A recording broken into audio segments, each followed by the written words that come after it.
Hello everybody, it's Tim Spector here of the Zoe COVID study, and I've got some mixed news for you this week. I was predicting doom and gloom last week and I was wrong. It looks like despite the schools going back in the whole of the UK, we have not seen a surge in cases, and actually numbers are slightly down on last week, which is great news. Hospitalisations are still high though, and in Scotland this is becoming a bit of a worry as it's nearing that capacity. Hear more about that. And I'm going to tell you also about the new data we have on waning vaccine effectiveness against severe disease. So stay with us and let's first look at those UK numbers. So the data this week shows us that we have 52,000 cases approximately of symptomatic COVID across the country, which is slightly down from last week.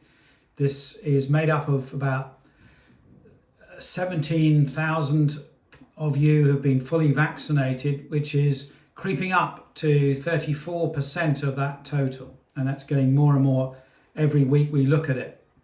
And the R value is stuck at around 1, which means no overall change. And if we look at the prevalence data, we see that about 1 in 90 people you might bump into on the street are likely to have COVID.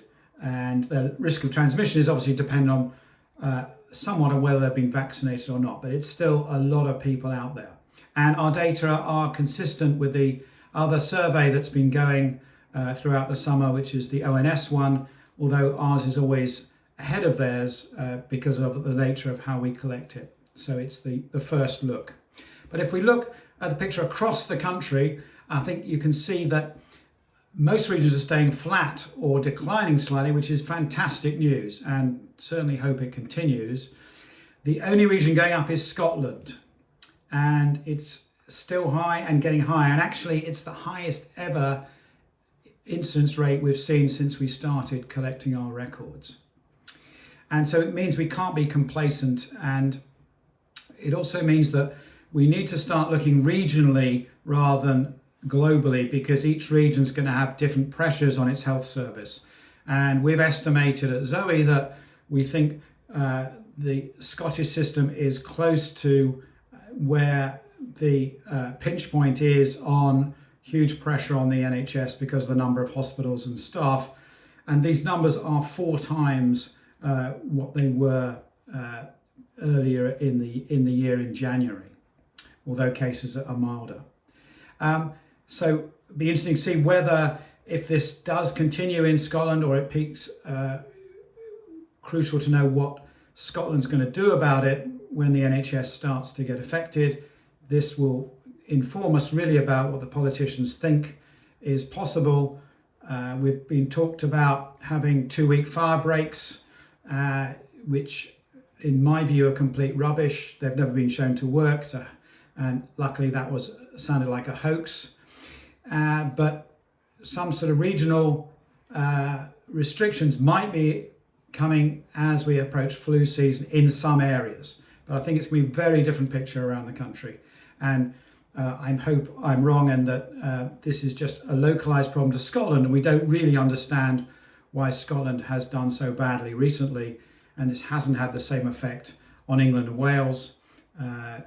Time will tell, but again, it just shows us how mysterious this virus is. So if we look at the age effects in our data, we can see that whereas in Scotland rates in kids are going up, in England they're not, although most of cases are still in the under 30s, so it's still a young person's milder disease. Hasn't really taken off in the elderly as it did in earlier waves, which is really important. And importantly, we haven't seen a major effect of the most recent mass music festivals around the country. And maybe that's because of the better weather we've been seeing, which could also play a factor. So hopefully we'll see this drop more next week. Now let's discuss that other vexed question of vaccinating children, which has been in the news a lot. And we know that the advisory group to the government, the JCVI, have said we shouldn't, on balance, be vaccinating those younger teenagers but the government has suggested they may not take that advice, and so it's still a bit unclear. Everyone agrees we should be vaccinating the more vulnerable children who have other disease that predispose them to major problems. And the way I'm sitting here, thinking about at the moment, with rates this high and kids back at school relatively unprotected, I can't see that a vaccination program in kids is good value for either the country or the kids, given that by the time they get it, they'll have probably had some infections at school, and those vaccines would probably be better protecting the elderly, the vulnerable, and healthcare frontline workers.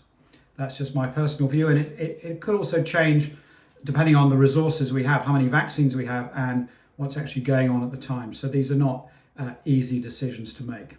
Let's just take a quick look at the other consequences of COVID, apart from just infections, which, to remind you, are long COVID, hospitalisations and deaths.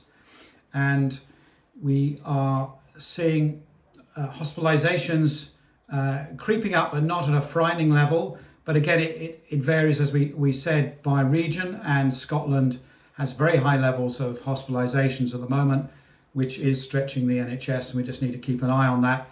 And many other parts of the country where they have less hospitals, like the southwest, need to perhaps pay more attention to that. So if we look at long COVID, compared to the second wave, luckily we've got much less in terms of cases, but they're far too high. We're seeing about 894 people a day coming down with predicted long COVID, and some of those are in the young as well as the elderly, and that's definitely a real concern. But it's slightly down from last week, so hopefully that trend will continue. Deaths are where we see the biggest change, and they go up and down every day like a yo-yo, so it's best to take the average over 7 days. Last week we were at 110 deaths on average. Now we're 135 deaths a day, which is very high even with international comparisons. And this means that if we extrapolated that to the end of the year, we'd be having an extra nearly 15,000 extra deaths a year. So it's nothing to be complacent about, to say this is just a minor cold. For some people, it is still very serious. Unclear why we're in this complacent mode, I think. So let's take a look globally, see how COVID's doing on the international scene. And the good news is that generally cases are going down everywhere in the world on an average basis, except the UK. In countries close to us, there's only a couple of countries that are doing worse than us. That's Georgia and Montenegro, who are both on the red travel list. And although Turkey and Egypt are also on the red list, they have lower confirmed cases than we do. Although I think the government is right to be a bit suspicious that those levels are probably much lower, because we do much more testing in those cases. But these travel restrictions are very arbitrary and don't make a lot of sense at the moment, as I've been saying for several months now. And our rates in Scotland are so high that they would merit being on the red list by any of these criteria. Now, the good news is that we have nearly the highest rate of full vaccinations of any European country, although we have now been beaten by one country, which is Spain, which also has lower cases than we do, lower new cases and lower hospitalisations than we do. Despite this, we still have travel restrictions to and from Spain, and it's on the amber list. So if anyone can give me any logic behind that other than some weird Brexit politics, do let me know. All other EU countries have pretty much abandoned within country testing at the moment, and that should be the next thing on the agenda to get us back to more normality. Now, on the good side, comparing our rates with others, our rates in intensive care unit, this is the really severe cases that take a lot of resources and can often end in death, are lower than most countries. And you can see this on this graph, and this is what really matters. And our death rate from confirmed cases, this is what we call the case fatality rate, is also amongst the lowest in Europe. So we are good at some things, and I think this is a positive sign that not only the cases that are going to our hospitals are milder, but also we are able to give better treatments now than we could in previous waves. So more people are surviving, and I think that's a plus. Now, the negative side is why for months we've had such high rates compared to other countries, and it's not just because we're testing more than others. I think there isn't one single reason, but as I said before, I think it's because we have zero social restrictions. We aren't wearing masks in any organised way, unlike other countries. We vaccinated early, and as we've seen, some people are now over 6 months since vaccination, and that's wearing off, whereas other countries might be more in that protected zone. I think we've become particularly complacent, particularly if we've been vaccinated, thinking it was a cure-all forever, which it isn't. And finally, we're not being told about the real symptoms when we're infected, and we'll hear more about that later. So I think we've got to bear these good and bad things in mind, but it'd be great to get those that rate of over 50,000 cases a day right down to make it much less of a problem for this country, and that means really being sensible and not pretending it doesn't exist. Now, let's talk about vaccine effectiveness now and some new data we've got on severity of symptoms. Now, I've shown you in the last few weeks that it protects against new cases, but that slowly wears off over 4 to 6 months by about 3% a month. And looking at the data now, looking at your risk of being hospitalised or having severe disease, we get pretty much the same results. However we look at it, we can see that unfortunately it is waning as well in exactly the same way as it did with new cases. So it's still very effective by any standards of a vaccine. Compared to the flu jab, for example, it does much better than most flu jabs, but as expected, it is also waning. So we had hoped that it would protect you long term against severity and just wane on the mild cases. That doesn't seem to be the case from this data, as you can see. And we still see the slight difference between the Pfizer and the AstraZeneca, which may be real, suggesting that initially you get more protection from the Pfizer, but that effect might wear off slightly faster than with the AstraZeneca vaccine, which might work better long term. They're two different mechanisms, and so it would be logical they might vary. Now, there are some caveats here. This is observational data. This isn't a clinical trial. There is no other data in the world to compare it to of this scale. And so we are having to look at it very carefully. And it could be that because people at the beginning, who are now at the longest period since the vaccine, were older and healthcare workers, our adjustments aren't perfect. So, but this is the data we have, and I wanted to share it with you guys first. So I think the lessons are that we do need booster shots, particularly for the elderly, the vulnerable, maybe people at high risk, healthcare workers. But most people don't have to worry too much because they're still getting a pretty good level of protection. But the caveat is the more that cases are high in the community, the more we're going to need these booster shots to get us down. So everything is linked. We can't just rely totally on vaccines. We do need to do something to get these really high levels down to the levels of other countries. Next is a new slot I just want to tell you about. It's called our Misinformation slot, sort of COVID myths. And we're going to be doing a video hopefully be out on Friday to talk about topics that are often in the social media, whether it's the latest deadly version of COVID virus that's going to overtake the world, or it's some miracle cure, or it's, as we're going to discuss this week, the anti-parasite drug ivermectin, which has been in the news a lot for its scientific viability and the two sides of the argument. So massively hyped on the one hand, and then some scare stories about its overuse on the other. So hopefully giving you a reality check on that. And if you've got any other things that you think are hyped in the media you'd like to discuss, do send us those suggestions, and we'll try and discuss it in as balanced a way as we can. And now let's talk, as we do every week, about symptoms, because it doesn't appear the government is really listening to us. It's been 520 days since we published our findings on the multiple COVID symptoms there are.